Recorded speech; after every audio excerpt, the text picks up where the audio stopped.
Bismillahirrahmanirrahim. Assalamualaikum warahmatullahi wabarakatuh.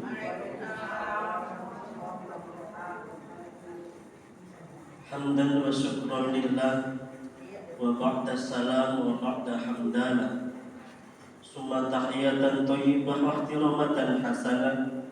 Wa bil khusus al-ustadina Bapak Ustadz Rusli, alhamdulillah sudah hadir di hadapan kita, dan alhamdulillah suasana di pagi hari ini dalam keadaan cerah, dan alhamdulillah Bapak Ustadz Rusli bertampil di hadapan kita dengan penuh senyuman indah dan juga wajah yang cerah dan juga terlihat segar bugar, yang alhamdulillah kita doakan semua semoga beliau selalu senantiasa diberikan kesehatan wal afiat lahir batin, amin ya rabbal alamin.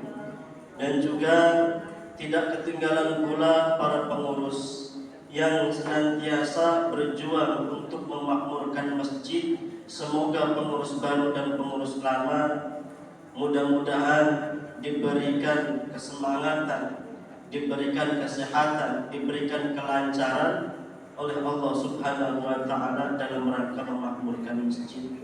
Bapak-bapak juga ibu-ibu yang alhamdulillah senantiasa beristiqomah dalam rangka pengajian duha, kajian duha, rutinitas hari Sabtu, alhamdulillah sudah hadir, dan yang belum hadir semoga bisa menyusul, dan semoga semuanya selalu dalam naungan dan ridha Allah Subhanahu wa Ta'ala. Para hadirin wal hadirat, untuk kajian duha kita dini hari insyaallah akan membahas ataupun digarisbawahi keutamaan surat Al-Isra. Insyaallah akan diuraikan oleh Bapak Ustadz Rusli kepada Bapak Ustadz Rusli. Dengan penuh hormat dan takzim kami persilakan.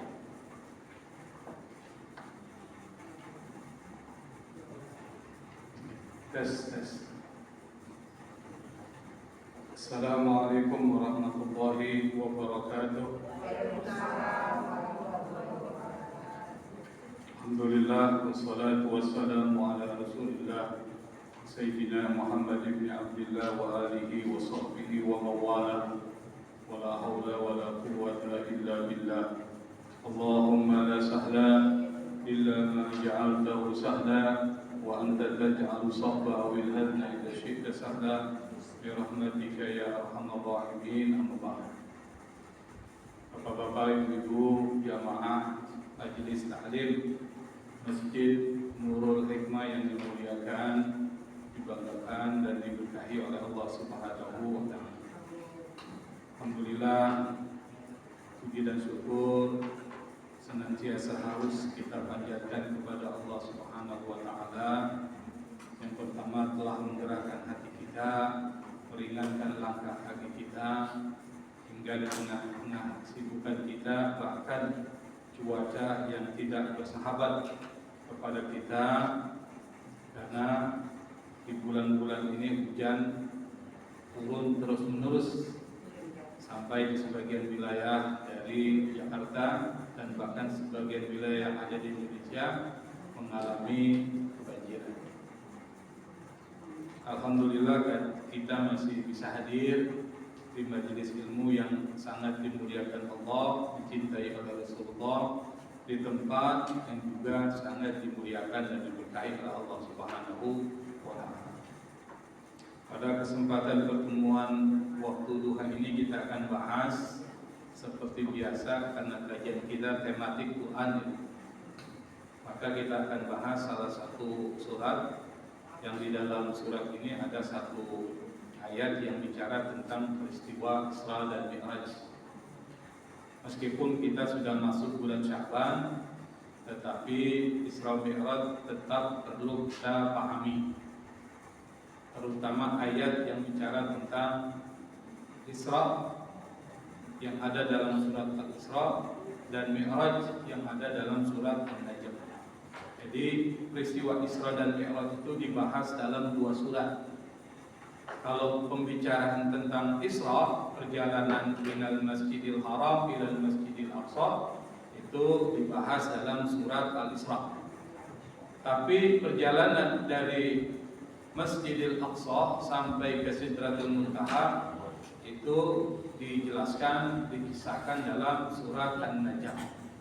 Jadi nanti bapak-bapak, ibu-ibu bisa mengecek di surat An-Najm itu dari awal sampai beberapa ayat berikutnya itu bicara tentang perjalanan Mi'raj. Nah, sekarang kita bahas tentang surat Al-Isra yang nanti kita akan bahas ayat pertamanya. Dan berikutnya mungkin kita akan bahas ayat-ayat yang ada dalam surat Al-Isra. Yang pertama, surat Al-Isra ini adalah surat yang ada pada urutan nomor berapa, Bu? Al-Isra ada nomor berapa? Ibu, kayaknya ibu sibuk dengan dirinya sendiri. Al-Isra surat nomor berapa? Nomor 22. Nomor berapa? Nomor berapa, Bu? Nomor 17. Jadi harus hafal tuh urutan surat. Kalau nomor 16 surat apa? Surat Yusuf. Kayaknya cowok mulu. Surat An-Nahl. Kalau 15 apa? Al-Kahfi. Al-Kahfi surat berapa? 15. 18 Al-Kahfi. Yang 15 surat apa 15? Al-Ahqaf. Al-Ahqaf jauh itu. 15 surat Al-Hijr. Jadi apa urutan-urutan? Kalau nomor 1 surat apa? Al-Fatihah. Ibu ini mungkin tidurnya belum nyenyak kali.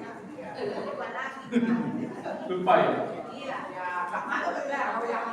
Lupa itu manusiawi, tapi kalau lupa terus kurang ajar.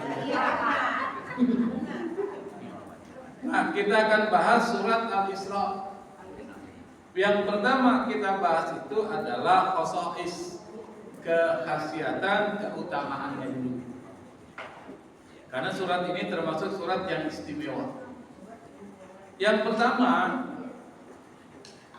surat Al-Isra ini adalah surat yang rutin dibaca Nabi setiap malam sebelum tidur. Jadi Nabi banyak baca tuh surat-surat.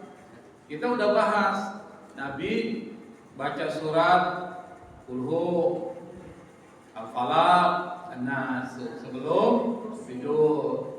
Kemudian ditambah dengan ayat Kursi. Dan 2 akhir surat Al-Baqarah. Itu jadi rutin. Dan hampir sebagian besar dari kita pasti hafal. Kenapa? Karena rutin dibaca. Nabi ngajarin baca. Nah, sekarang yang diajarkan oleh Rasulullah dan rutin dibaca oleh Rasulullah adalah surat Al-Isra. Ada berapa ayat tuh surat Al-Isra? Ada berapa ayat? Al-Isra ini ayatnya itu sama dengan nama SMP.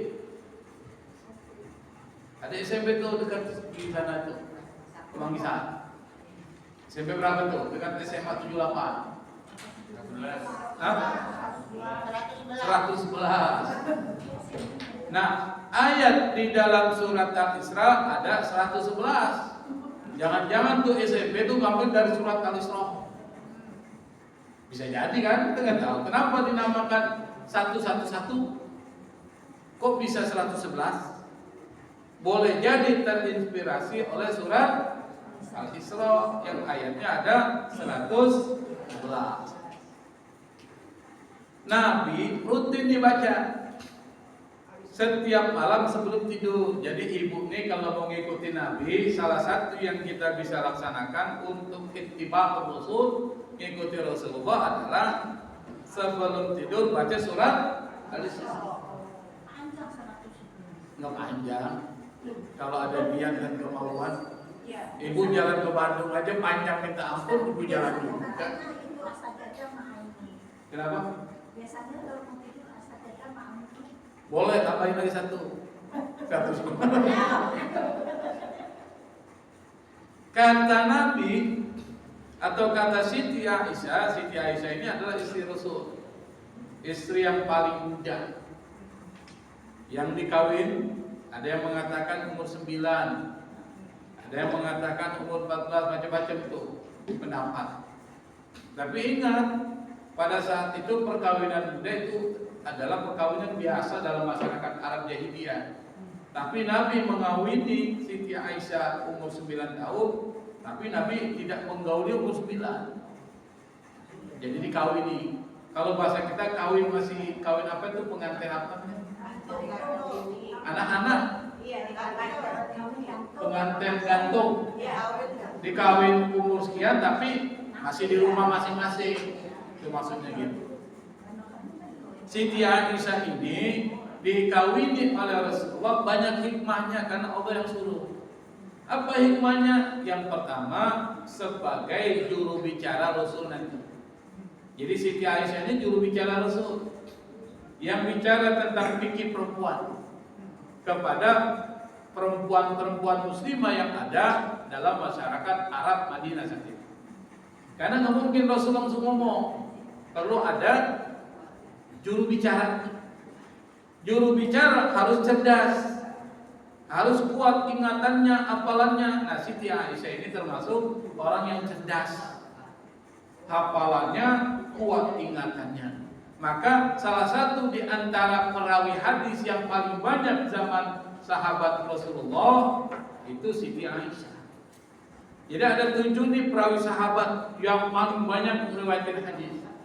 Pertama Abu Hurairah. Yang kedua Anas bin Malik. Anas bin Malik ini staf khusus Nabi. Yang ketiga Abdullah ibnu Abbas, Abdullah ibnu Umar, Siti Aisyah.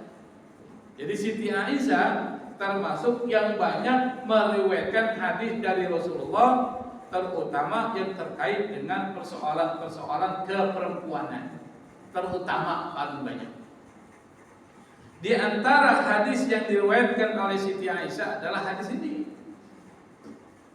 yang dikumpulkan oleh Imam At-Tirmidzi. Jadi kitab hadis itu ada banyak, Bu. Tapi yang paling kita pegang 2, Sahih Bukhari, Sahih Muslim. Tuh, biar tahu kita nih. Tapi kitab hadis yang diterima Ahlus Sunnah wal Jamaah kita itu ada 6 kitab hadis sampai 10. Yang 6 itu apa? Sahih Bukhari, Sahih Muslim. Salah satunya adalah Sunan At-Tirmidzi. Ini termasuk pengumpul hadis, kolektor hadis yang kita terima hadisnya, kita pelajari. Kata Aisyah, qalat, dia berkata, kana Nabi sallallahu alaihi wasallam, Rasulullah sallallahu alaihi wasallam la yanamu, tidak tidur, hatta sampai yaqra'a, membaca apa? Bani Israil, yaitu surat Bani Israil, maksudnya surat Al-Isra. Jadi surat Al-Isra itu disebut juga dengan surat Bani Israil karena di dalam ayat itu, dalam surat itu ada pembicaraan tentang Bani Israil, terutama ayat 2. Ayat pertamanya kan gini, Subhanalladzi asra bi'abdihi laylan minal masjidil haram ilal masjidil aqsa alladzi barakna hawlahu linuriyahu min ayatina innahu huwas samiul basir. Baru kedua, wa ataina Musal kitab. Ini bicara Nabi Musa dan Bani Israil. Wa ataina Musal kitab wa ja'alnahu hudan li bani Israil alla tattakhidhu min duni wakila. Nanti Bani Israil itu bicara. maka disebut dengan surat Bani Israil. Tapi kita nyebutnya surat Al-Isra. Kenapa? Karena ada Isra Mi'raj, ada Isra Nabi itu alladzi asra Isra. Nanti kita akan bahas itu. La yanamu, tidak tidur Rasulullah itu, kata Siti Aisyah, hatta yaqra'a, sampai beliau membaca surat Bani Israil dan Az-Zumar. Tambah lagi buat Az-Zumar. Bukan cuma Al-Muluk. Al-Muluk Tabarak tuh, tapi baca juga surat Az-Zumar. Surat Az-Zumar ada berapa ayat? Surat keberapa Az-Zumar? Surat ke-39. Nanti dibaca ayatnya berapa? Mabok-mabok kalau kita baca. Dari Tabarak. Apalagi baca tuh? Alif Lam Mim, Sajdah, tambah lagi Bani Israil, Al-Isra 111 ayat. Ditambah lagi dengan surat Az-Zumar. Ini belum baca lagi. Jadi kalau kita mau ikutin Rasulullah ya ini.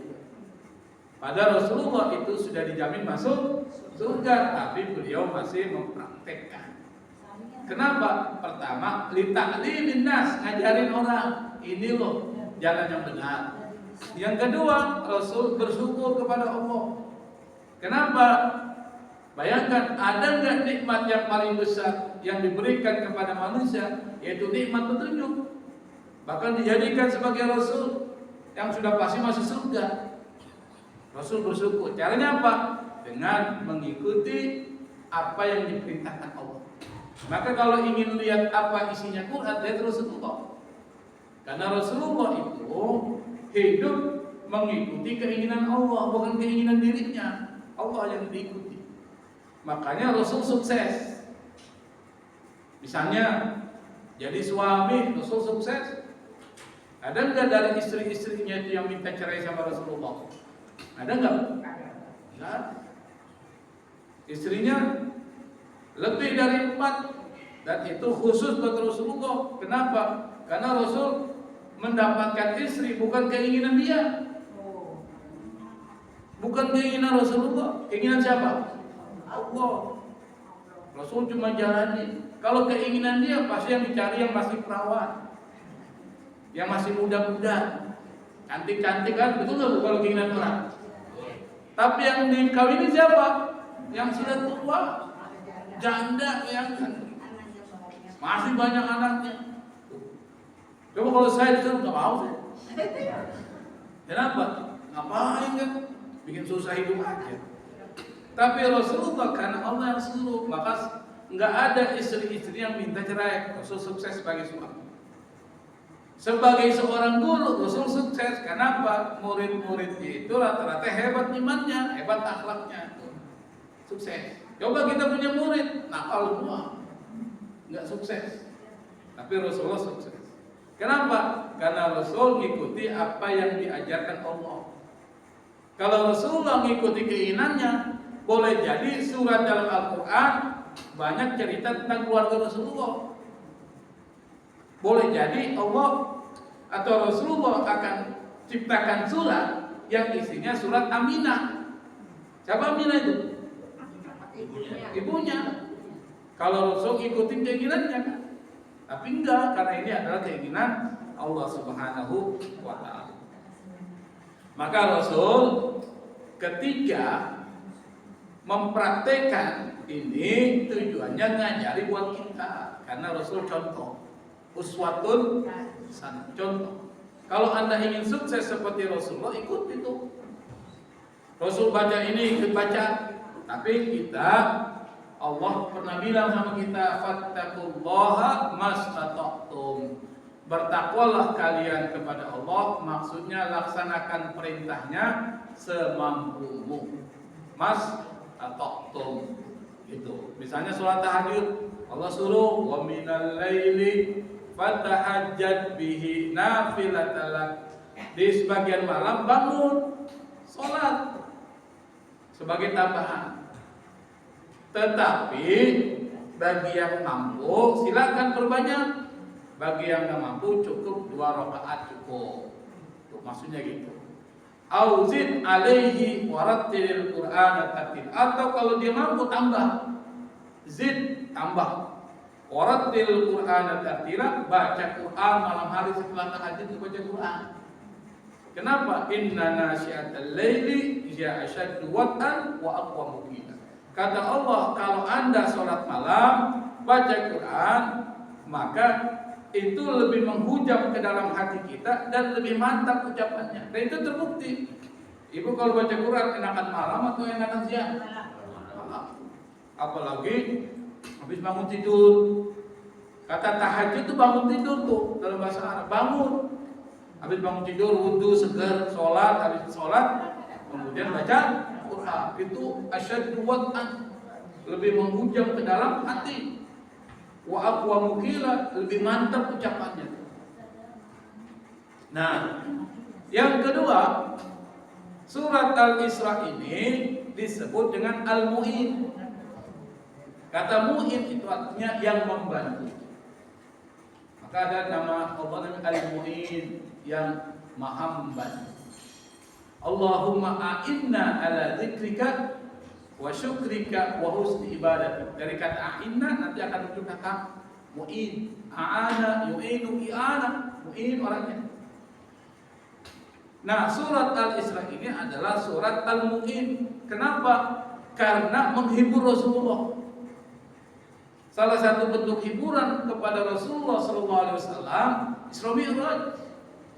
Rasul ini kan banyak kena musibah di Mekah. Pertama apa? Orang-orang kafir Quraisy musuhi beliau. Kemudian meninggal pamannya Abu Thalib, dihibur. Salah satu bentuk hiburnya adalah Allah ajak jalan-jalan. Ya kan? Maka Anda kalau menghibur keluarga yang sedih, ajak jalan-jalan. Kemana? Ke puncak. Kira-kira kesedihannya diingat nggak? Ingat nggak? Lupa. Baru puncak. Nah ini perjalanannya sampai ke langit. Ada nggak suami ibu ngajak ibu jalan ke langit? Ada nggak? Nggak ada. Ini perjalanan luar biasa, langit sekalian. Bukan lagi bumi. Kita baru diajak ke Bandung aja udah senang. Ke Bandung. Kemana? Masjid Al-Jabbal. Masjid Al-Jabbal tuh. Kalau di situ banyak masalah tuh, ada korupsinya banyak tuh. Banyak petang. Di Al-Jabbal, kursinya luas. Cuma ngeliatin aja ke sana kemari ya. Betul nggak Bu? Pernah Al-Jabbal nggak Bu? Pernah. Apa yang Ibu lakukan? Cuma sholat doang, besar itu banget. Ngapain? Foto. Hah? Foto-foto. Mau foto-foto di Jawa Bandung. Bayar berapa ke Bandung? Hanya untuk foto-foto 250.000. Lebih bagus uangnya buat beli gado-gado. Banyak tuh. Berapa bungkus tuh gado-gado kalau 250.000? Jadi Rasul dihibur dengan surat Al-Isra. Yang kedua, ini sebagai pengganti kitab Az-Zabur. Zabur ini kitab diturunkan kepada Nabi siapa? Nabi Daud. Kitab Zabur itu adalah isinya doa-doa dan pujian. Kalau Taurat hukum. Jadi kitab Zabur nggak bicara tentang hukum, tapi hiburan. Dia bicara tentang qasidah, pujian kepada Allah Subhanahu wa ta'ala. Maka Nabi Daud ketika dia melantunkan pujian, semua gunung itu ikut bertasbih dengan Nabi Daud sama-sama. Kenapa? Nabi Daud suaranya bagus. Kalau dari sahabat Nabi yang suaranya bagus, ada satu. Kalau nggak salah namanya Abu Musa Al-Asy'ari. Itu suaranya sama dengan Misbah Daud.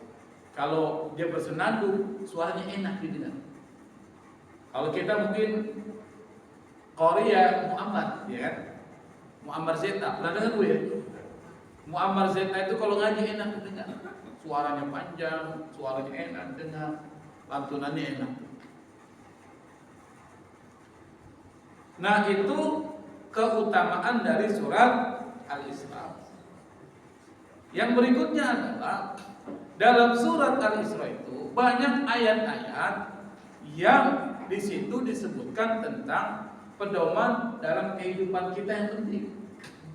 Apa? Yang pertama, diajari doa. Doa apa? Doa yang penting ibu baca setiap hari, jangan sampai lupa. Doain orang tua.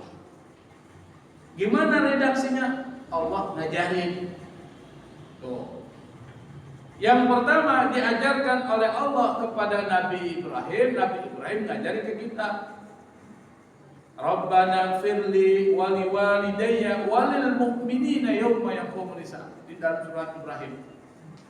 Surat yang keberapa? Ibrahim surat keberapa? 14. Itu ada di belakang tuh, di belakang surat Ibrahim itu ada ungkapan satu lembar sebelum selesai. Di situ disebutkan apa? Rabbana firli wali walidayya walil mu'minina yauma yaqumul hisab. Berarti fa'in siapa tuh? Orang tuanya. Padahal Nabi Ibrahim orang tuanya itu Azar itu bukan muslim. Nah, di situ terjadi ikhtilaf. Apa betul Azar itu adalah bapaknya? Azar yang membuat berhala. Kata sebagian mufassir nggak mungkin. Nabi Ibrahim manggil bapak karena tradisi dalam masyarakat saat itu paman pun dianggap bapak. Maka ketika manggil bapak itu bisa manggil abun, bapak. Maka qala Nabi di abihi Azar kepada bapaknya Azar. Satu. Yang kedua, Allah ngajarin nih yang kedua. Wa qur rabbirhamhuma kama rabbayani shaghira. Ini Allah yang ngajarin doanya. Akhirnya kita kumpulin Rabbi firli wali walidayya. Terus apa lagi? Warhamhuma kama rabbayani shaghira. Jadi dua kumpulan Rabbi firli wali walidayya, terus warhamhuma kama rabbayani. Doa ini dibaca Bu habis setiap sholat, jangan lupa. Kenapa? Karena bapak dan ibu ini nggak mungkin ada di dunia kalau nggak ada orang tua. Bapak ibu ini nggak seperti sekarang tumbuh sehat, ada yang badannya melebar ke samping, ada yang melebar ke atas, yang repot yang ke samping. Kalau ke atas enak tinggi kan, ke samping untuk melebar. Itu makan apa minum? Makanan minum. Ibu kalau makan dan minum suka mati kan? Siapa yang ngasih makanan dan minuman itu? Iya, melalui siapa? Emang Allah yang ngasih, tapi nggak mungkin Allah kasih. Nggak mungkin kan? Melalui siapa? Orang tua. Dari umur berapa lahir? 1 bulan, 2 bulan, 3 bulan. Siapa yang ngasih makan? Orang tua ibu. Ibu nyusui itu selama berapa tahun? 2 tahun atau 3 tahun? Berapa tahun ibu? 3 tahun ini kayaknya. 3 tahun tuh. 2 tahun. Masih ingat? Masih ingat? Ternyata masih ingat ya. Justru 2 tahun tuh masih ingat. Bapak ingetannya. Kalau saya nggak ingat berapa tahun saya menyusu sama orang tua, nggak ingat. Ini hebat, ingatannya kuat. Si baik. Nah, itu baru ngandung. Ibu lihat orang mengandung. Yang tahu ibu-ibu ya, kalau bapak-bapak nggak tahu. Itu 9 bulan, tiap hari dibawa tuh, ya kan? Dari 4 bulan, pergi ke pasar dibawa nggak? Bawa. Tidur dibawa nggak? Coba lepas ke pasar, lepas dulu, mau ke pasar kan? Nggak mungkin kan? Kira-kira 4 bulan berapa kilo itu? 4 bulan 5 kilo. Berapa? Itu dibawa pulang ke pasar, kemana aja tidur dibawa sampai 9 bulan tuh. Orang ibu kita mengandung tuh, bayangkan dulu, berat, stres. Ya tahu ibu-ibu kan, stresnya ngandung, nggak stres. Apalagi kalau suaminya enggak mengabulkan permohonan ngidamnya, repot. Ngidamnya apa? Mau jitak kepala orang yang botak, susah. Suaminya siapa ini yang menjitak? Susah. Artinya kita bersyukur sama orang tua kita, salah satunya dengan doain. Kira-kira doa bermanfaat? Bermanfaat tuh. Karena Nabi pernah mengatakan, apa perkataan Nabi? Al-mayyitu fi qabrihi kal gharikil mutagawwis. Orang yang sudah meninggal itu dalam kuburannya, Bu, seperti orang tenggelam, kata Nabi. Kalau orang tenggelam minta pertolongan, mutagawwis. Lalu Nabi mengatakan, salah satu pertolongan yang bisa diberikan kepada orang yang tenggelam di dalam kuburnya itu seperti orang tenggelam adalah doa. Kalau doa itu dia dapat dari orang yang masih hidup, apakah dari bapaknya, ibunya, anaknya, saudaranya, atau orang-orang beriman tuh. Makanya ada tahlilan tuh. Kalian tuh doain. Kata Nabi, khairun minad dunya wa ma fiha, itu lebih bagus daripada dunia beserta isinya. Apa? Kata Nabi adalah doa dan istighfar orang yang masih hidup diberikan kepada yang sudah meninggal. Doain, ya Allah, Allahumma ighfir lahu warhamhu, itu doain. Kalau dia banyak, Allahumma ighfir lahu warhamhu wa'afihim wa'fu anhum waj'al jannata maswahum, terus dibaca. Itu bermanfaat tuh. Bermanfaat. Makanya jangan lupa setiap habis sholat kita doain orang tua, bacaan Fatihah. Ya Allah, dengan bacaan Fatihah ini semoga orang tua saya yang ada di kuburnya dilapangkan kuburannya. Berarti ada penyempitan dalam kubur. Ada siksa kubur namanya. Yang kedua, dilapangkan kuburannya, diringankan azabnya. Berarti ada azab kubur. Itu maksudnya. Kapan-kapan kita bicara azab kubur, Bu, ya? Mau, Bu? Mau, biar nggak bisa tidur. 1 minggu bisa tidur tuh. Itu yang pertama, di dalam surat Al-Isra ada doa.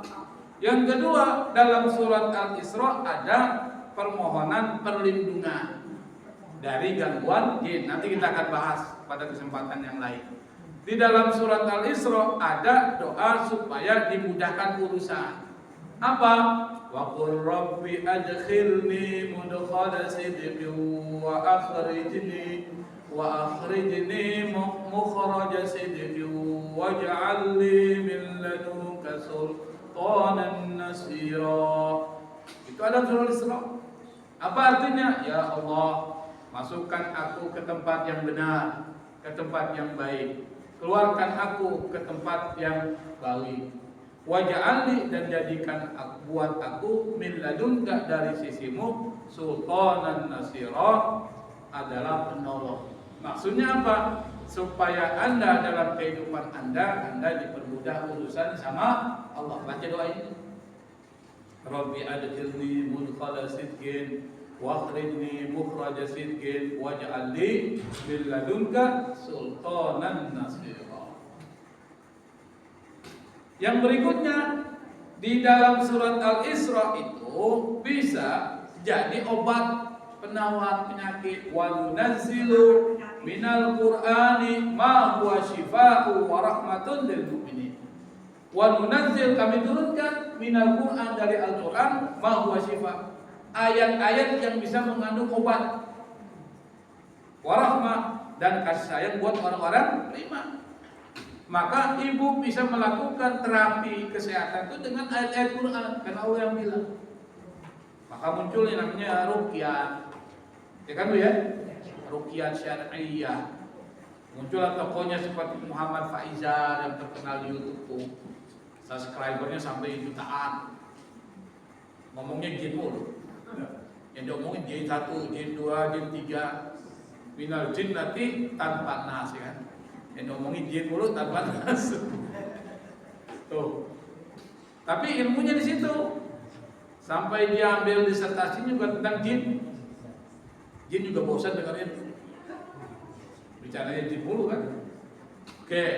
Nah, di antara ayat yang penting untuk kita bahas adalah ayat pertama dari surat Al-Isra.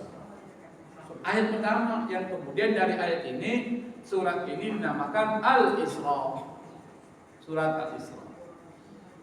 Dari ayat yang kedua disebut surat Bani Isra. Jadi ayat 1 menyebut ayat surat ini Al-Isra. Ayat kedua menyebut surat ini Bani Israil. Yang sudah saya bacakan tadi. Tapi kita nggak bahas tentang istilah-istilahnya. Saya udah bahas tuh kemarin di pengajian Isra Mi'raj ya. Ibu Lina ya. Nah, saya bahas tuh 3. Masih banyak belumnya. Tapi nggak bahas di sini lagi. Kita bahas dari perspektif tasawufnya, dari pendekatan tazkiyatun nafsnya. Meskipun besok tazkiyatun nafs. Di dalam surat Al-Isra itu bicara Isra. Dalam surat An-Najm bicara Mi'raj. Ada gambarnya tuh Bu. Gambarnya apa tuh? Ada gambarnya nggak? Gambar apa tuh? Gambar buruk. Menurut perspektif yang nulis. Menurut kita nggak tahu seperti apa buruk. Nah, buruk itu pernah diikat di tiang Masjidil Haram tuh, maka tiang itu diwarnai warna apa itu? Apa pink ya? Pink. Itu. Diikat situ waktu Rasulullah mau Isra, buruk diikat di situ. Nah, kita bahas nih. Subhanalladzi asra bi'abdihi lailan minal masjidil haram ilal masjidil aqsa ilal masjidil aqsa alladzi barakna 'hawlahu linuriyahu min ayatina innahu huwas samiul basir. Maha suci Allah Subhanahu. Alladzi yang asra memperjalankan. Dalam bahasa Arab, Bu, ini hebatnya bahasa Arab nih. Berjalan itu dikaitkan dengan waktu. Kosakatanya berbeda. Kalau perjalanannya itu pagi, enggak bilang pakai asro atau saro, asro ditambahin enggak. Kalau saro berjalan, asro memperjalankan. Apa? Pakai goda. Ya gitu. Itu jalan pagi-pagi. Kalau kita jalan pagi-pagi itu bukan bilang as-saro, bukan. Yasri, saro yasri itu bahasa Arab. Tapi goda yagdu. Nanti naik siang sampai sore, bahasanya beda lagi. Roha yaruhu. Bahasa Arab kayak bahasa Indonesia enggak pergi. Pergi pagi-pagi, pergi pagi hari. Sore hari, pergi sore hari, ada perginya. Nah, kalau malam namanya saro. Saro yasri, berjalan pada waktu malam. Karena ini perjalanannya bukan Rasulullah yang berjalan sendiri, tapi Allah yang memperjalankan, maka pakai asra. Subhanalladzi asra bi'abdihi laila. Maha suci Allah yang telah memperjalankan hambanya pada waktu malam minal masjidil haram ilal masjidil aqsa. Dari Masjid Haram sampai Masjid Aqsa. Alladzi barakna halahu, yang kami berkahi di antaranya. Linuriyahu, supaya kami, kata Allah, memperlihatkan kepada Rasulullah apa? Min ayatina, sebagian tanda-tanda kebesaran kami. Innahu huwas samiul basir, sesungguhnya Allah Maha mendengar lagi Maha melihat. Ayat ini ingin mengatakan kepada kita peristiwa Isra Mi'raj itu peristiwa bukan biasa. Kenapa? Karena Allah menjelaskan dengan subhana. Subhana itu, Bu, di subhana dalam bahasa Arab itu ungkapan ketakjuban yang di luar logika manusia. Maka orang kaget, takjub, subhanallah. Ibu kalau ngucapin subhanallah, kalau kaget kan ngelihat sesuatu, subhanallah, hebat banget ya orang, agung. Allah mengucapkan itu kenapa? Karena ini peristiwa bukan peristiwa biasa. Kenapa disangka bukan peristiwa biasa? Enggak masuk logika. Anda bayangkan, Bu, Masjidil Haram sampai Masjidil Aqsa 1200 km. Perjalanannya 1 malam. Masuk akal enggak? Enggak masuk akal.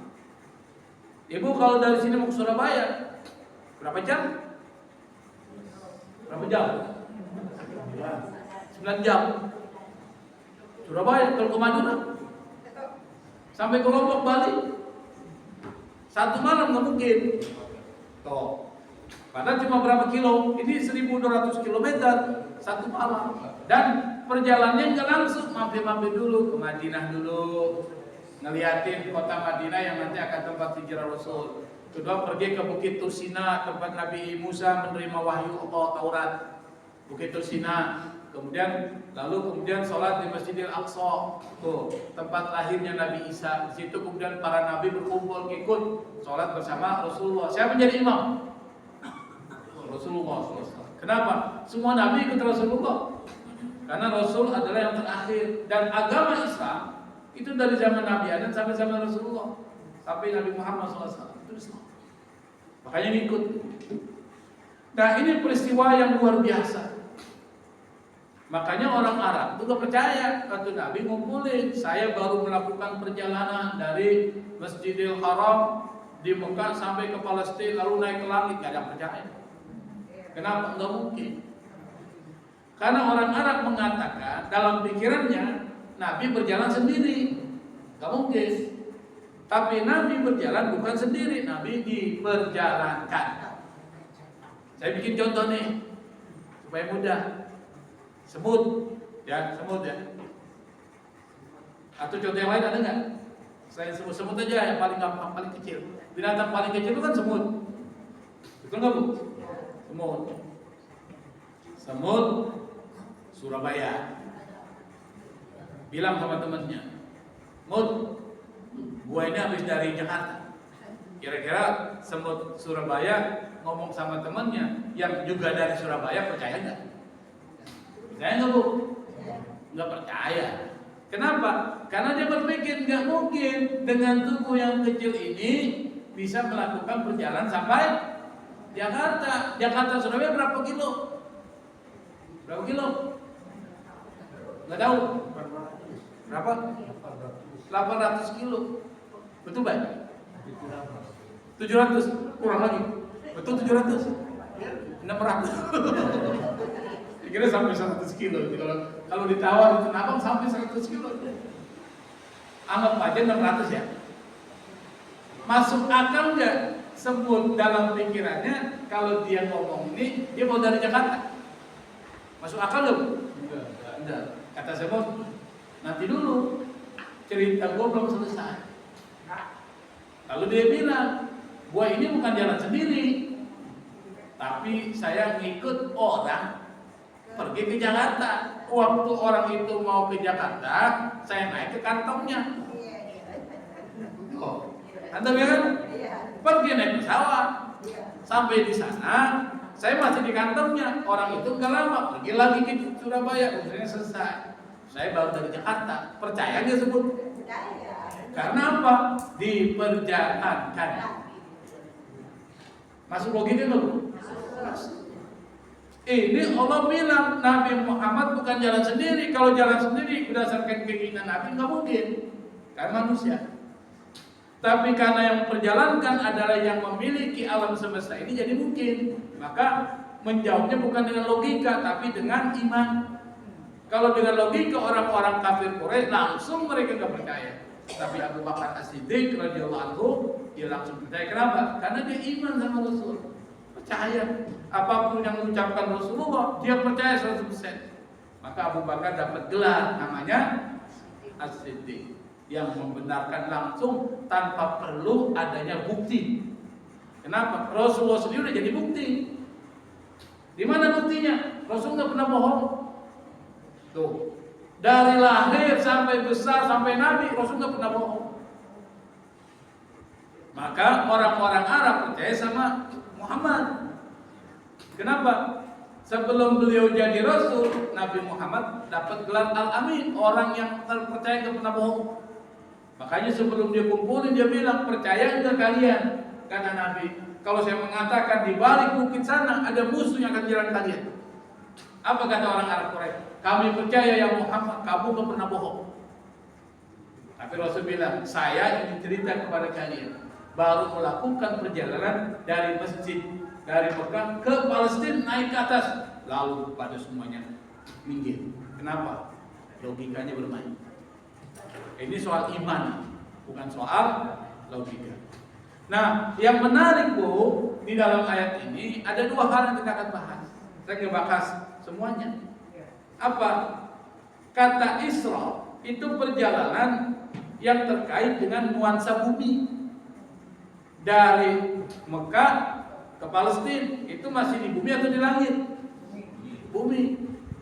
Berarti ingin menyampaikan pesan bahwa persoalan keduniawian hubungan kita dengan manusia dijaga. Salah satu buktinya apa?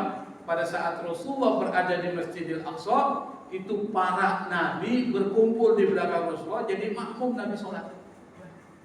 Berarti harus ada interaksi dengan manusia, dan itu diajarkan di dalam Quran. Nanti kita bahas.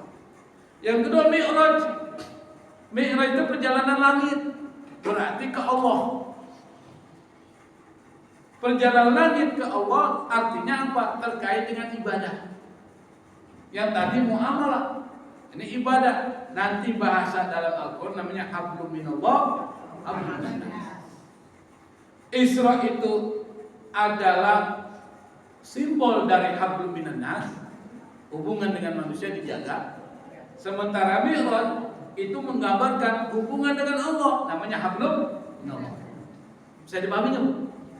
Bisa ya? Nanti jelasin nih. Yang penting paham dulu. Jadi Isra sama dengan hablum minannas. Mi'raj sama dengan hablum minallah. Kata Allah dalam Al-Quran, duribat alaihimud dillatu aynama sukifu illa bihablim minallahi wa hablim minan nas. Surat apa sih? Al-Imran. Duribat alaihimud dillah, dimanapun mereka akan ditimpakan kehinaan. Kata Allah, di mana mereka berada, kehinaan akan kena dia. Illa, kecuali yang tidak akan kena kehinaan, penderitaan, kesengsaraan, kesulitan hidup dunia dan akhirat, kata Allah, kecuali orang ini. Apa? Yang berpegang teguh dengan tali Allah, hablum minallah, dan berpegang teguh pada tali hubungan dengan manusia, namanya hablum minannas. Dua. Maka kalau ibu ingin sukses dunia dan akhirat, dua ini dijaga. Hablum minallah apa? Ibadah. Ibadah dengan Allah itu tujuan kita hidup. Jadi kita ini diciptakan Allah Bu, itu untuk ibadah bukan yang lain. Wa ma khalaqtul jinna wal insa illa liya'budun. Kata Allah, aku tidak ciptakan jin dan manusia tidak lain dan tidak bukan kecuali beribadah. Nah, ibadah ada dua, ibadah mahdhah ke Allah langsung, ada ibadah yang ghairu mahdhah. Apa tuh yang ghairu mahdhah? Misalnya kita bekerja nih, tapi karena diniatkan karena Allah untuk membiayai anak istri kita, menafkahi anak istri kita, dan seterusnya keluarga kita, maka jadi ibadah, pahala.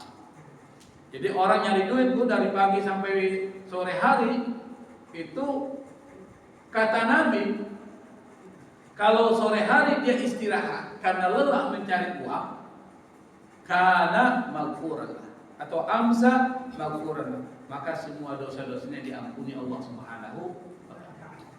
Bayangkan, kalau orang kerjanya karena Allah untuk nyari nafkah untuk biaya anak istrinya, jangan anggap kerja itu pahala Pak. Bu, pahala semua. Itu namanya hablum minallah, hubungan dengan Allah. Nah, kita bahas nih. Hablum minallah itu adalah Anda penuhi hak Allah. Jadi hak gue ini, ada hak manusia, ada hak Allah. Apa hak Allah? Ada tahu nggak hak Allah? Hak Allah itu disembah. Hak Allah itu apa Bu? Disembah. Hak Allah itu ibadah kepadanya. Liya'buduni disebutkan. Itu hak Allah. Allah punya hak yang harus kita penuhi. Apa? Yaitu ibadah. Maka muncullah yang disebut dengan fikih ibadah. Apa? Yang pertama, sholat. Satu hak Allah tuh. Maka sholat jadi imaduddin, yang agama. Yang pertama kali ditanya oleh Allah nanti di akhirat, sholatnya. yang nggak pernah ada alasan untuk ditinggalkan satu syariat itu sholat. Nggak boleh ibu tinggalin sholat dalam keadaan apapun. Nggak boleh. Saya sakit, Ustaz, tetap harus sholat. Saya nggak bisa berdiri, Ustaz, duduk nggak bisa, berbaring nggak bisa dengan isyarat, nggak bisa gerakin tangan. Duduk nggak bisa, berdiri nggak bisa, berbaring nggak bisa, isyarat nggak bisa. Inna lillahi wa inna ilaihi rajiun. Sudah mati. Oh, berarti nggak ada. Tapi puasa boleh nggak diganti? Boleh nggak? Boleh. Misalnya orang udah tua nih, 100 tahun. Kalau dia puasa, aduh bahaya banget. Oh, kodok pun sama. Kalau selesai bulan Ramadan dia kodok juga nggak bisa. Maka dikasih pilihan yang kedua, namanya rukhsah, yaitu bayar fidyah. Tuh. Atau orang hamil yang dia khawatirkan adalah dirinya. Tuh. Dia khawatir kalau dia puasa karena hamil membahayakan dirinya, maka nanti harus diqadha di tempat yang lain. Berarti boleh tinggalin nggak? Boleh, tapi diganti. Artinya boleh tinggalin, sholat nggak bisa tuh. Kalau dia khawatir hamilnya itu karena anaknya, maka dua dia harus bayar. Gua kalau puasa ini, gua khawatir anak gua nanti makanannya nggak bagus, gizinya nih di dalam perut. Ada kan gitu, Bu? Maka setelah selesai bulan Ramadan, setelah dia melahirkan nih, maka dia harus bayar dua. Qadha 30 hari itu kalau seandainya ditinggal 30 hari puasa plus fidyah 30 hari. Qadha dan fidyah. Kenapa? Yang dia khawatirkan anaknya. Kalau dia khawatir dirinya, maka cuma qadha doang tanpa fidyah. Atau dia bulan puasa yang lalu nih, bulan puasa lalu dia nggak puasa, pas dapat puasa berikutnya dia belum bayar tuh. Jadi 2 tahun yang lalu dia puasa, 1 tahun yang lalu dia belum bayar, masuk nih yang kedua, maka dia harus bayarnya 2. Bukan double. Kalau dia nggak puasa 10 hari 2 tahun yang lalu tuh, lalu dia mau bayar sekarang nih, maka dibayar bukan 20, 10 qadha plus 10 fidyah. Ibu ada nggak yang belum dibayar 2 tahun yang lalu? 2 tahun yang lalu? Kalau tahun yang lalu sekarang dibayar nih. Kenapa? Dikit lagi bulan puasa ibu belum bayar. Yang lalu nih, yang 2 tahun lalu, puasa yang tahun lalu belum dibayar tuh qadha itu. 10 hari belum dibayar. Nah yang sekarang ini harus dibayar 2 kali. Qadha plus fidyah. Oke. Kenapa hablum minallah penting? Salat, zikir, baca Quran. Karena dengan beribadah kepada Allah, Bu, ada ketenangan. Ala bizikrillahi tatmainnul qulub. Kalau ente ingin tenang hati itu, kata Allah, zikir. Berzikir kepada Allah, caranya ada dengan sholat, caranya dengan zikir biasa, caranya dengan membaca Al-Quran. Itu zikir. Dan zikir yang terbesar adalah membaca Al-Quran.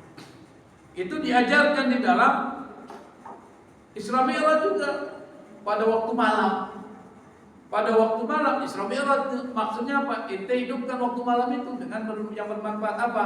Bangun sholat malam, baca zikir, baca doa, baca Al-Quran. Kalau kita laksanakan hablum minallah dengan bagus, kita jaga hubungan dengan Allah bagus, sholat kita bagus, puasa kita bagus, zikir rutin, tilawatul Quran nggak pernah lepas, dan seterusnya, maka itu bisa memberikan ketenangan hati. Kalau hati tenang, maka apapun yang terjadi kepada kita, Bu, kita nggak akan kesulitan. Orang hatinya tenang. Kena hujan besar, tenang aja. Kenapa? Ini sudah ketentuan Allah. Banjir, sudah ketentuan Allah. Musibah dan sebagainya. Nggak pernah ngeluh. dan dia akan dapat pertolongan Allah. Kedua itu, yang pertama hatinya tenang, yang kedua pertolongan Allah, nasrun minallah. Saya berikan contoh. Ada seorang pendiri mazhab Hambali, namanya Imam Ahmad bin Hanbal. Imam Ahmad bin Hanbal ini adalah murid Imam Syafi'i. Jadi Imam Syafi'i punya murid namanya Imam Ahmad bin Hanbal, pendiri mazhab Hambali. Mazhab Hambali tersebar di Saudi Arabia, Kuwait, Qatar. Itu mazhab Hambali. Mazhab Syafi'i tersebar di wilayah Indonesia, Asia Tenggara. Indonesia di mazhab Syafi'i ini, kemudian Brunei, Malaysia, Thailand Selatan, Patani, kemudian Moro, Filipina, kemudian Selat Malaka tuh sampai kemudian di Hadramaut, Yaman, sampai ke Mesir. Itu mazhab Syafi'i. Kalau di Mesir mazhab resminya adalah Maliki, tapi mazhab Syafi'i banyak. Bahkan ketua rektor dari Universitas Al-Azhar itu mazhab Syafi'i. Mazhab Syafi'i. Sekarang kita lihat Imam Ahmad bin Hanbal ini, beliau adalah murid Imam Syafi'i. Satu, beliau tidak pernah lepas doa Imam Syafi'i dalam setiap sholatnya. Kenapa? Dia berutang budi sama Imam Syafi'i ilmu.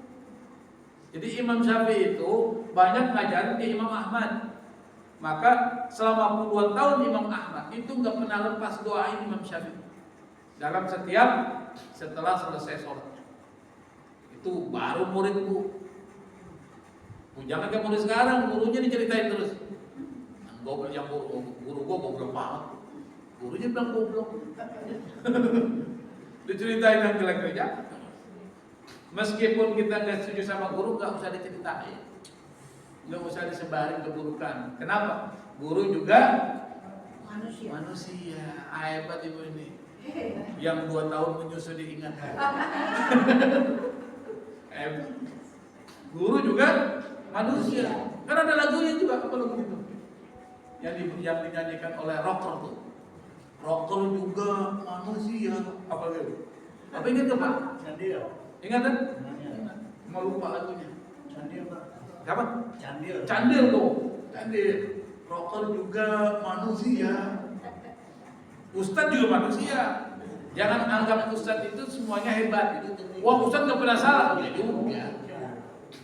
Pasti ada salahnya manusia. Nah, kalau dia salah jangan diekspos kesalahan guru kita. Kenapa? Kalau ente ingin dapat berkah dari guru, siapapun gurunya, dapat ilmu yang barokah, jangan mencaci maki, menghina, menjelek-jelekan guru. Kalau ingin dapat berkah ilmu, tuh itu cirinya.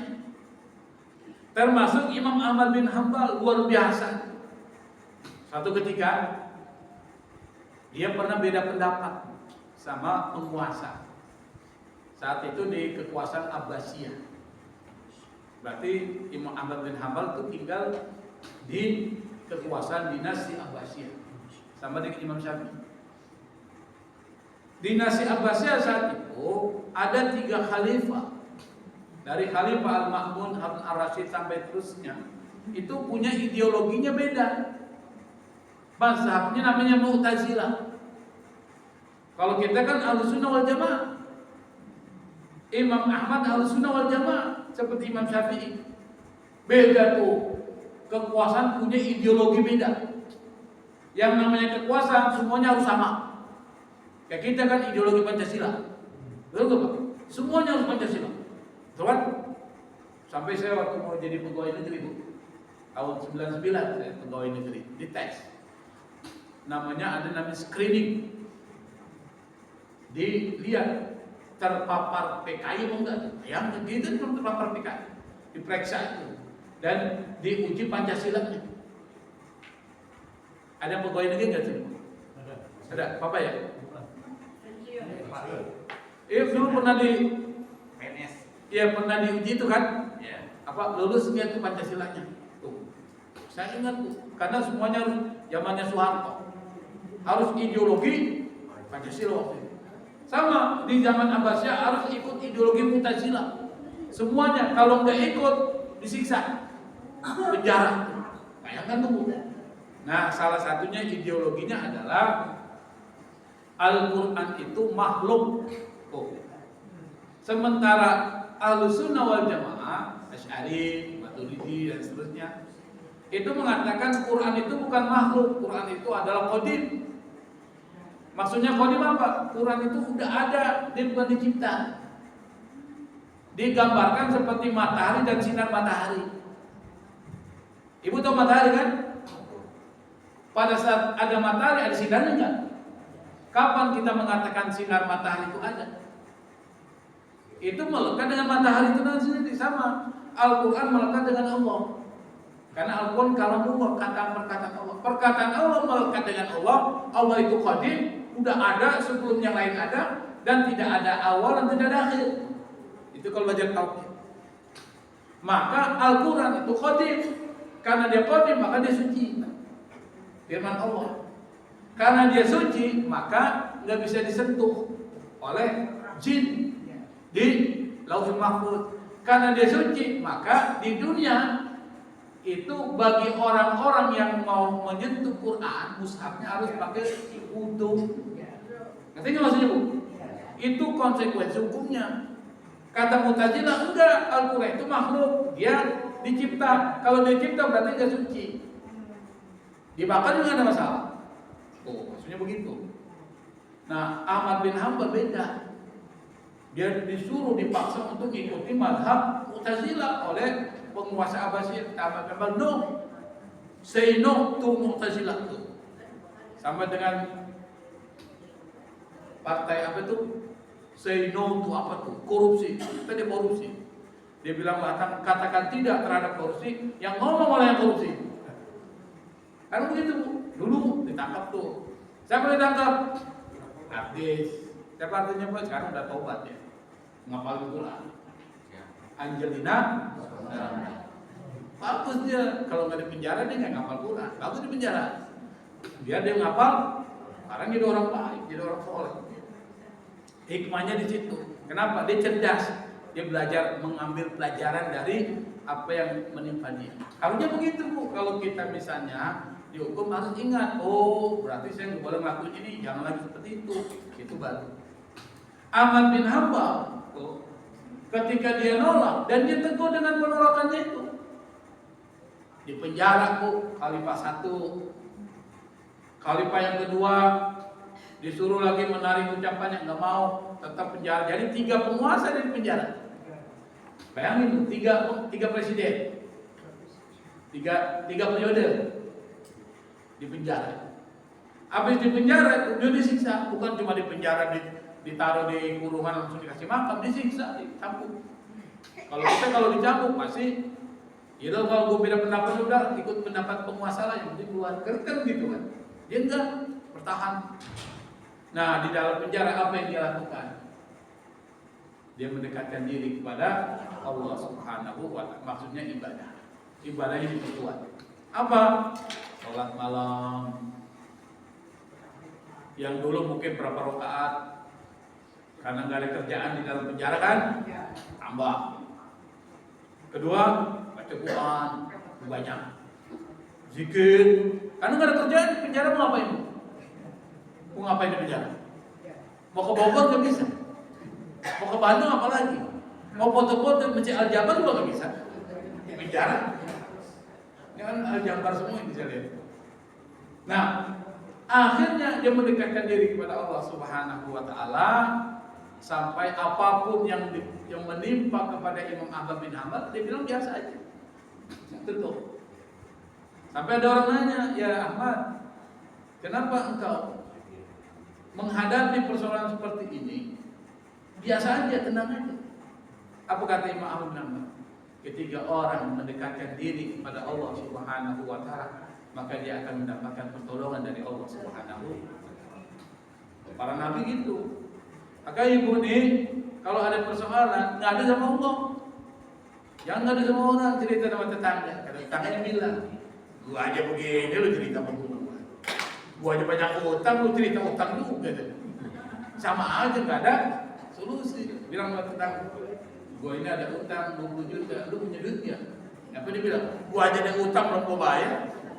Jadi nggak ada hikmahnya, minta sama Allah. Itu satu. Termasuk Fudail bin Iyad. Nih saya beri contoh dua aja supaya kita termotivasi. Fudail bin Iyad itu dulu mantan preman, Bu.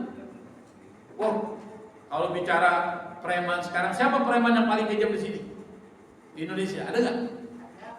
Hercules, oh Hercules. Hercules. Ibu pernah kenalan? Belum, mau dikenalin nggak?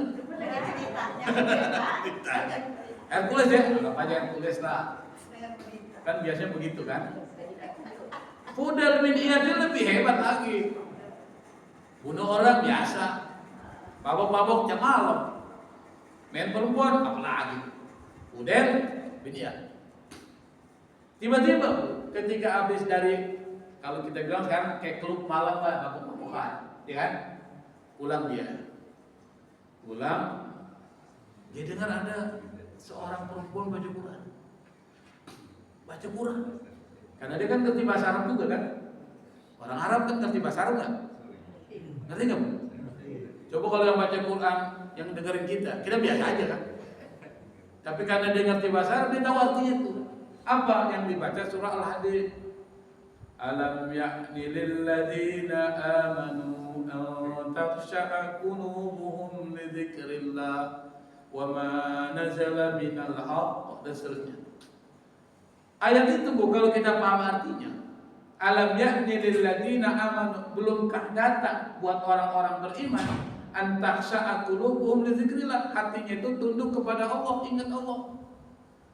Itu Fudail bin Iyad ketika dengar ayat itu masuk ke dalam pikirannya, sampai ketika dia mau tidur terngiang-ngiang di telinganya, terngiang-ngiang terus ucapan itu terus karena terus-menerus terpikirkan dalam pikirannya, sampai kemudian dia paham itu artinya, sadar dia, keluar air matanya itu mengalir. Akhirnya dia tobat. Semua perbuatan jahat yang pernah dia lakukan, dia tinggalin semuanya. Dia tobat itu. Kalau tobat itu ninggalkan yang buruk-buruk. Bukan cuma ninggalin. Setelah dia tinggalkan, kemudian dia belajar. Dia belajar ilmu, kemana aja dia belajar. Diganti dari yang buruk menjadi yang baik. Sampai ketika dia belajar ilmu, dia pun kemudian menjadi seorang ulama. Dan dia termasuk guru dari Imam Syafi'i. Dia kalau sholat nangis, gak kayak kita. Sholat mau buru-buru. Kalau ada sholat tarawih kelamaan, kita teriak amin, kelamaan. Kita teriakin amin. Itu kita. Tapi beliau ini punya anak. Saya ceritain, ini diceritakan oleh para ulama. Fudail bin Iyad ini punya seorang anak. Anaknya sama dengan dia. Satu ketika sholat sama murid-muridnya, ada anaknya, ada temannya juga semua. Yang dia baca surat At-Takatsur. Alhaakumut takasur hatta zurtumul maqabir. Kalla sawfa ta'lamun, thumma kalla sawfa ta'lamun. Kalla law ta'lamuna 'ilmal yaqin latarawna jahim. Nah, sampai di situ dia pingsan. Ibu tahu tuh artinya tuh alhaakumut takasur. Sampai di situ ada kata latarawna jahim. Kamu pasti. Kalau dalam bahasa Arab ini bunyi kalimat ini kalimat yang dalam pakai ada la. La ini dalam bahasa Arab itu namanya huruf taukid. Kalau dia masuk ke dalam sebuah kalimat, itu maksudnya serius tuh, gak main-main. La tarawunna, ada nun di belakangnya tuh. Berarti ada dua huruf taukid tuh. La tarawunna, kamu pasti benar-benar akan melihat. Jadi bahasanya enggak kamu akan melihat, bukan, kamu pasti benar-benar akan melihat dengan mata kepalamu sendiri. Apa? Al-jahim. Apa al-jahim? Neraka jahanam. Kapan-kapan kita cerita tentang neraka. Kapan-kapan ya? Mau nggak Bu? Iya, panjang. Hah? Kalau panjang umur? Insya Allah kalau nyusuknya 2 tahun insya Allah panjang umur. Tuh, nanti kabar. Karena anaknya Fudail bin Iyad ini tahu tuh seperti apa neraka jahanam, neraka jahim itu, pingsan dia. Pingsan. Kenapa? Takut apa? Dahsyatnya neraka jahanam. Ini orang-orang yang ibadahnya luar biasa. Maka orang-orang yang ibadahnya luar biasa, hubungan dengan Allah bagus, mereka nggak takut la khaufun alaihim wa lahum yahzanun. Nggak pernah takut sama siapapun. Yang kedua, amrun minan nas. Apa? Hak sama kita dipenuhi, jaga dong. Apa? Dihormati, dihargai, tidak dizalimi, itu hak orang lain. Makanya kita jangan egois. Jangan semaunya sendiri, bikin rumah main tinggi-tinggian. Kasihan di belakang itu kena ketutupan. Kedua, bikin ini air hujannya kena ke rumah orang lain, bocor, dia kasihan. Gua kan punya duit, gua bisa bangun tinggi dong. Iya, tapi di tanganmu dia dong. Kalau bangun rumah jangan sampai ganggu yang lain. Nah, hablum minan nas itu maksudnya apa? Anda berbuat baik buat orang lain. Misalnya saya beri contoh, kalau ada orang lain membutuhkan, kasih bantuan. Orang lain kesulitan, kita datang membantu, dan seterusnya. Ada orang lain jangan diganggu. Itu hak orang lain. Maka Nabi pernah mengatakan, Nabi ditanya oleh sahabat, ya Rasul, apa sih amalan yang bisa masukin orang banyak ke dalam surga? Apa kata Nabi? Taqwallah wa husnul khuluq, takwa kepada Allah dan budi pekerti yang baik. Itu kata Nabi. Jadi yang banyak memasukkan orang ke dalam surga itu adalah budi pekerti yang baik. Nah, budi pekerti yang baik kalau kita laksanakan hablum minan nas itu, selain pahalanya besar, itu bisa memberikan manfaat buat diri kita. Tadi ibadah sudah bicara tuh, ibadah tentang ketenangan hati. Kalau kita berbuat baik sama orang, ada studi, ada risetnya. Ada satu nih saya beri contoh. Ada studi yang disebutkan dalam psychological bulletin, ada bulletin psikologi, dia menjelaskan orang yang hidupnya selalu terlibat dalam aktivitas sosial itu ternyata bisa menurunkan depresi. Bisa membuat jantungnya itu terjaga. Yang kedua, kesimpulannya umurnya panjang. Coba saya beri contoh. Ibu kalau sering di rumah sendirian dan sering aktif di masyarakat, mana yang lebih enak? Aktif. Hadir di majelis ilmu ini Bu, ini termasuk aktivitas sosial. Anda ketemu dengan teman-teman, tersenyum ngobrol, daripada di rumah sendirian. Coba ibu di kamar sendirian, bengong, tiba-tiba kesambet cinta segala macam. Stres itu apa? Orang kalau sendirian Bu, yang diingat itu memorinya. Wah, gua dulu pernah dikatain sama dia nih, diingat nih. Tapi kalau ada di ini, ibu ingat nggak tuh? Yang dulu pernah diingat nggak? Kan enggak. Sekarang utang gak lupa kan? Ibu ingat utang nggak di sini? Lupa semua. Kenapa? Orang yang ada di dalam komunitas masyarakat, dia sosial, namanya pro sosial. Maka dia stresnya itu terkurangi, depresinya. Kalau saya lihat ini wajah-wajahnya bukan wajah depresi, tapi wajah penuh kegembiraan. Kata siapa? Kata tadi itu Ustadz kita. Dia bilang wajah saya penuh dengan kegembiraan. Untung saya nggak punya uang kecil tuh. Tuh, kan? Makanya kalau Allah mengatakan jangan lupa hablum minallah perbagus, hablum minannas perbagus. Kenapa? Manfaatnya banyak. Selain pahala dari Allah, juga untuk kebaikan kita sendiri. Ingin sehat, tidak depresi, terhindar dari penyakit jantung. Yang kedua, umur bisa panjang. Dan ingat Bu, penyakit yang paling banyak menyerang manusia sampai pada kematian penyakit apa? Serangan jantung. Kaget dia, dapat lotre 2 triliun, kaget dia, mati. Hadiahnya belum dapat, udah mati. Duitnya belum dapat, udah mati dulu. Kenapa? Kaget. Dia bingung, mau diapain ini 2 triliun ini? Pusing dia. Saya pikir itu yang bisa saya sampaikan, sudah hampir jam 10. Mudah-mudahan apa yang kita pelajari ini bisa memberikan manfaat.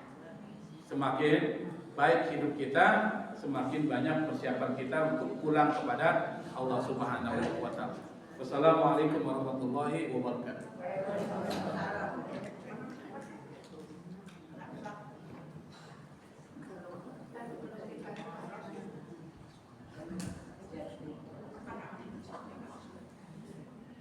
Syukran atas kajiannya.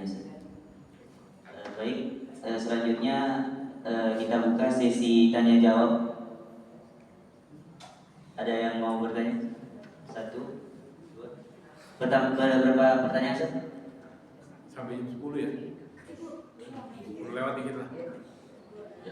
Assalamualaikum Pak Ustaz. Rasulullah melaksanakan mikraj dari Masjidil Aqsa ke langit pertama sampai ke langit ke-7. Lalu apakah keberadaan langit pertama dan langit ke-7 itu adalah sesuatu yang real nyata yang bisa dibuktikan secara ilmiah dan teknologi sains, atau dia tuh sesuatu yang gaib seperti alam jin yang kita yakin ada tapi gaib kita nggak bisa lihat. Jadi seandainya sekarang kita manusia modern bisa menciptakan mesin roket atau pesawat terbang dapat terbang ke atas, apakah bisa manusia sekarang itu menjumpai langit pertama sampai langit 7, atau emang itu alam yang gaib yang hanya bisa seizin Allah kita bisa temui? Terima kasih Pak. Ya. Dikumpulkan dulu ya. Bintang langit ini.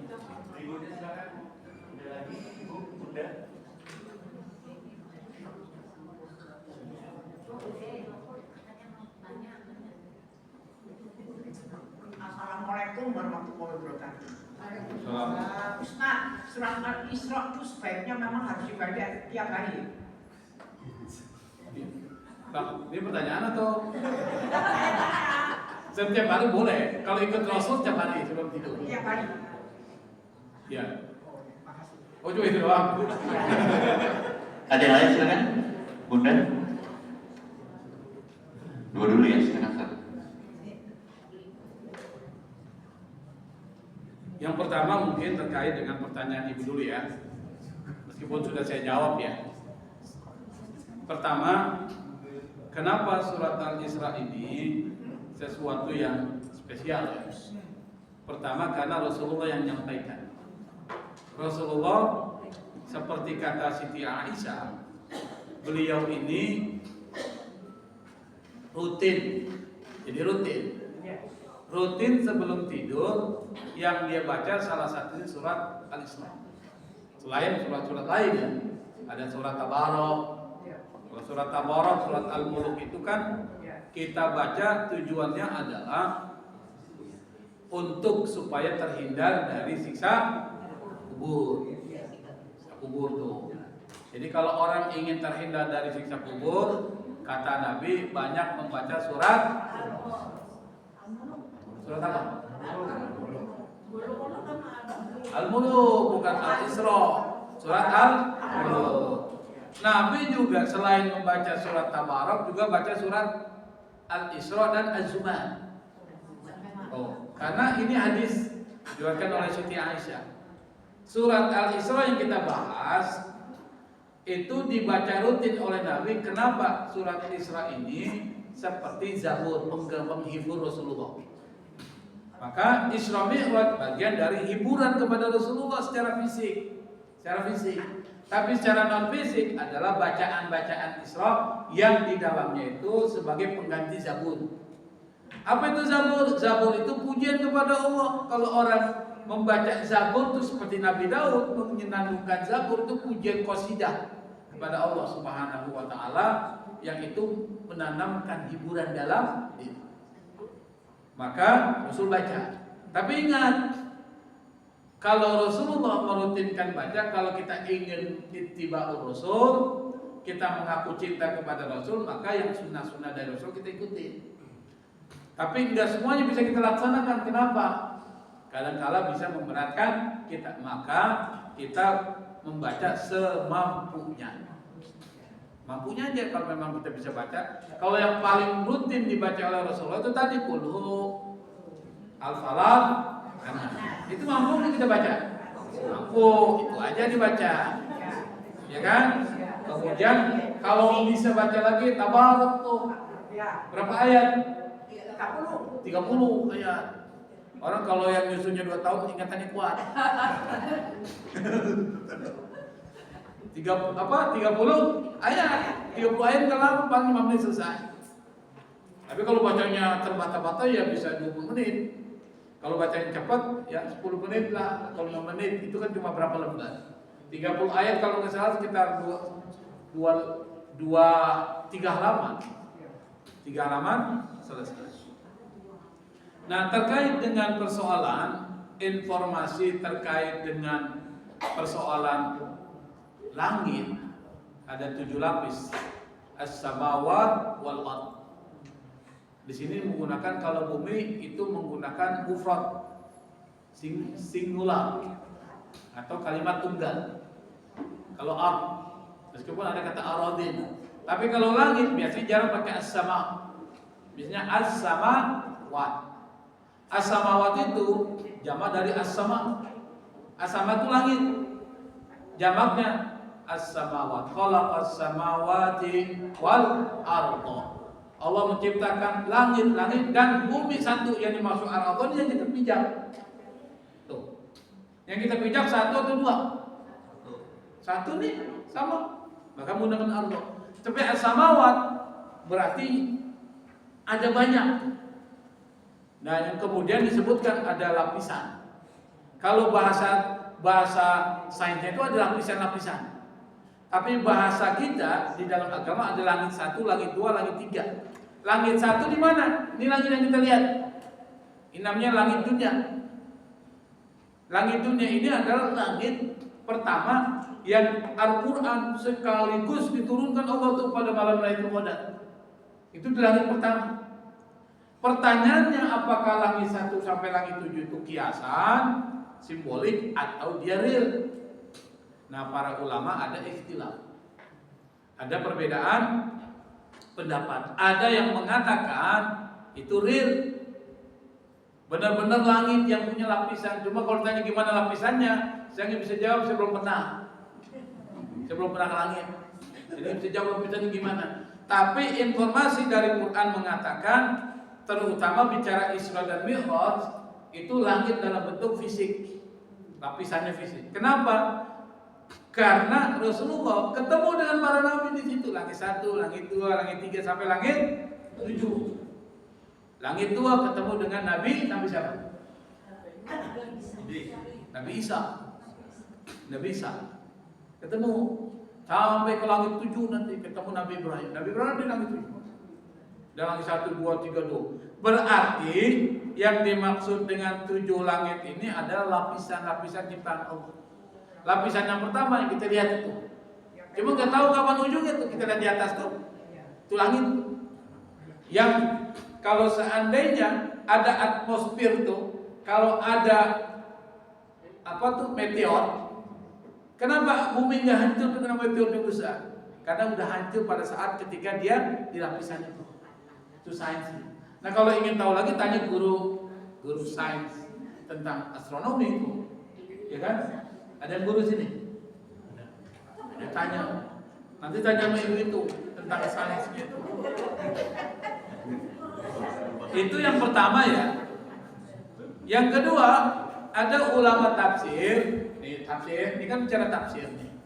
Mengatakan bahwa yang dimaksud itu bukan lapisan fisik, tapi lebih kepada yang bersifat simbolik kiasan.